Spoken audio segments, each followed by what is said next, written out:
A natural way for teeth whitening at home in just 2 minutes. Hello everyone.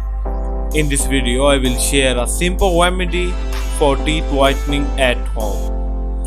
You will need these things: 2 to 4 teaspoons of baking soda, enough lemon juice or water to make paste, and a soft bristle toothbrush. How to make it?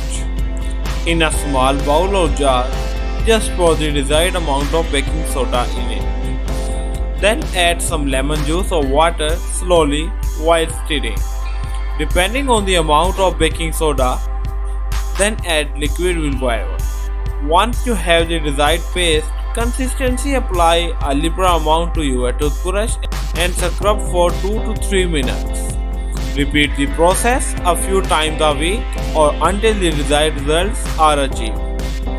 I hope this remedy will be very useful to you.